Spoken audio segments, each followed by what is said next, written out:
Ever spent like hours on a procedure, making it perfect, every step laid out, then it just flops when you actually try to use it. Yeah. Like that spice rack that makes perfect sense to you, but then someone else tries to actually cook with it, and it's just a disaster. Yeah, I get it. Today we're going deep on why those perfect procedures, they sometimes just fail.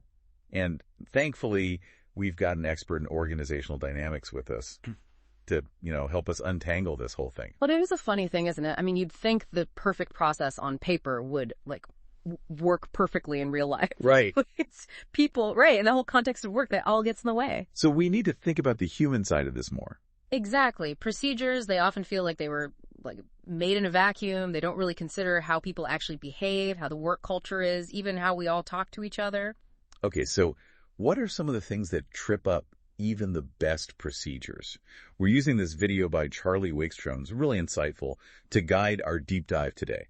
So Wigstrom, he breaks it down into 3 parts: the psychology, the sociology, and then there's this, he calls it the semiotic dimension. That one threw me at first too, I'll admit.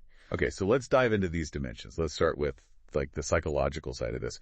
What is it about our brains that makes procedures go wrong, even when they look good on paper?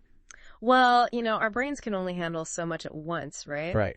Especially when things get stressful, a procedure that's too complex, it just overloads us. You try to juggle too many things, you're going to drop something. Yeah, makes sense. So you end up making more mistakes, not fewer, because the procedure is actually making you panic. I think you're trying to think too much, right? Exactly.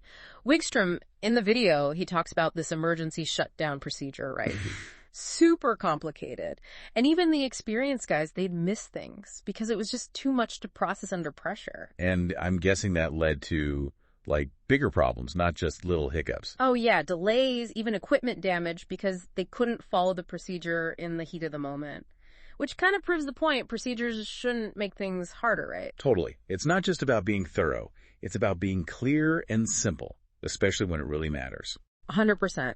And that brings us to the next thing, the sociology of it all. Because procedures, they don't exist in a bubble. You've got the workplace culture, the way people are used to doing things, all that factors in.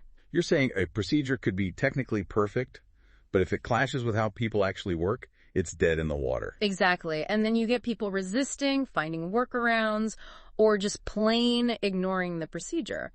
Wigstrom, he had this example, a new material handling process. Consultants designed it, supposed to be hyper efficient, all that. Okay, sounds great in theory. Total disaster in reality. The workers hated it, messed with their flow. They just went back to their old way of doing things. Yes, sometimes the most efficient way isn't a straight line. It's the path people are actually going to take. And that's why you got to involve people from the beginning, Yeah. Get their input, understand their routines. Then the procedure actually has a chance of working because it's built for them.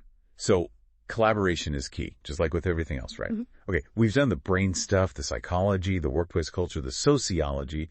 Now, what about this semiotic dimension? What is that? Semiotics, huh?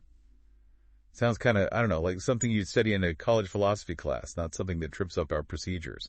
It's not that complicated, really. Think of it like how we use signs and symbols to get ideas across, like the icons on your phone, right? Or those little stick figure signs for the fire escape. Okay, yeah, those make sense. That's semiotics. And in procedures, it's about making sure the language is clear, the visuals, if you use them, are easy to understand. It's got to be universal, Wigstrom, in his video, he had this example. A factory with an emergency stop button. But here's the thing, it wasn't labeled clearly. Oh, no. Yeah, so in an actual emergency, people were hesitating, is this the right button? Delayed the whole shutdown. Makes sense. When it's high stakes, you don't want any confusion about what things mean. Yeah. It's like the way you explain the procedure is important as what you're actually explaining. Right? Exactly. You could have the most brilliant procedure ever, but if it's written poorly, if the layout's confusing, it's gonna fail. People won't get it. This has been, really eye-opening. I thought procedures were just glorified checklists, but there's so much more to it. The psychology of how we think, the workplace culture, even just basic communication, it all plays a role. So if we're thinking about the procedures we use, maybe the ones we even write ourselves, what are the big takeaways here? I'd say, remember, a procedure is supposed to help people, right? Make it simple, make it intuitive, and test it out in the real world. Don't just assume it'll work because it looks good on paper. And this is key. Design it with the people who are actually going to use it in mind. Get their input, think about what they need. That's how you make a procedure that sticks. It's like they say, the best laid plans are you can plan all you want, but if you don't factor in the human element, things are going to go sideways. This was a great deep dive. Lots to think about. Thanks for joining us. And for everyone listening, one last thing to ponder. How do we keep our procedures up to date? The world keeps changing. Work changes. How do we make sure those procedures are still relevant? Something to think about as you navigate the, let's face it, often tricky world of procedures and, well, people.